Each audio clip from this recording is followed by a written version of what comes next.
There were 2 goats, 2 बकरियां थी। जब हम बोल रहे हैं कि 2 बकरियां थी तो फिर यहाँ पे हमने देयर का यूज़ क्यों किया है? अगर मैं आपसे कहूँ कि एक राजा था, इसको इंग्लिश में लिखो, तो आप क्या लिखोगे? A king was. लेकिन ये एक इनकम्प्लीट सेंटेंस है क्योंकि सेंटेंस में सब्जेक्ट और वर्ब तो हैं लेकिन ऑब्जेक्ट नहीं है। सब्जेक्ट क्या है? एक किंग। वर्ब क्या है? वॉज।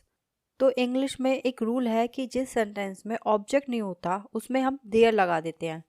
तो अब इस सेंटेंस को हम लिख सकते हैं a king was there.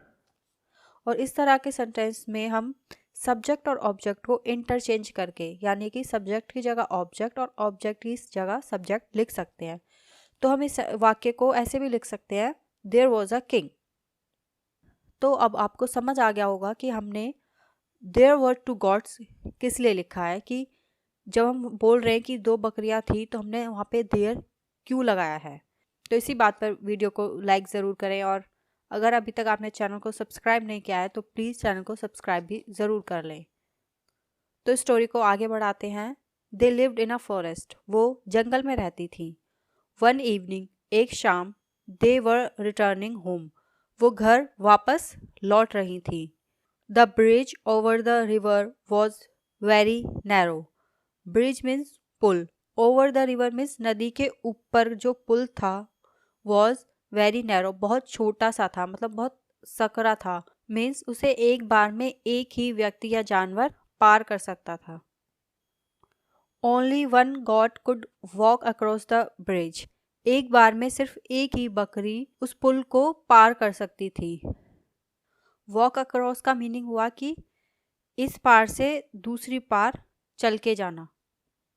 The 2 goats came from 2 opposite direction, 2 बकरियां 2 उल्टी दिशाओं से आई, मतलब एक पूरब से आ रही है तो एक पश्चिम से आई।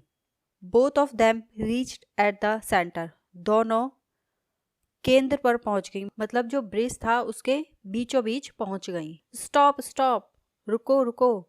Let me cross the river first, पहले मुझे नदी पार करने दो। द फर्स्ट गॉट सेड, पहली बकरी ने कहा। नो नो, नहीं नहीं। यू गो बैक, तुम वापस जाओ।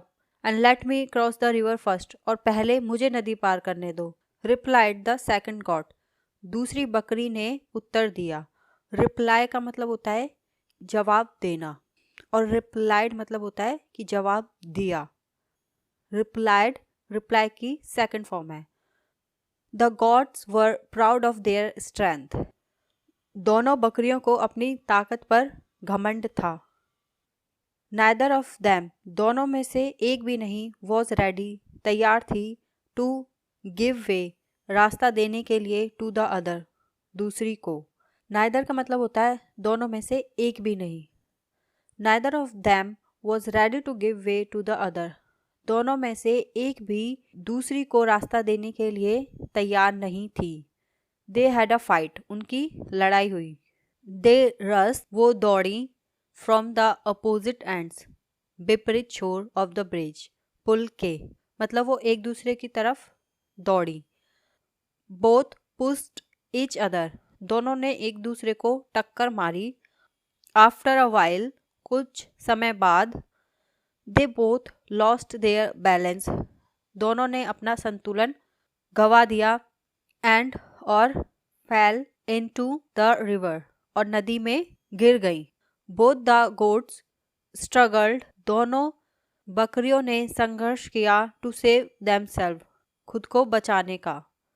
बट दे ड्राउन्ड, लेकिन वो डूबकर मर गईं। Moral of the story, moral of the story is fighting is the work of foolish, मतलब लड़ना मूर्खों का काम है। इसका मतलब ये हुआ कि हमें किसी भी बात को लेकर लड़ाई नहीं करनी चाहिए, बल्कि अपनी अक्ल का इस्तेमाल करना चाहिए और समझदारी से समस्या का हल निकालना चाहिए, ना कि लड़ाई करना चाहिए। So that's it for today. I hope कि आपको वीडियो पसंद आई होगी। अगर आपको वीडियो पसंद आई हो तो प्लीज़ वीडियो को लाइक ज़रूर करें और चैनल को भी सब्सक्राइब करें। Thanks for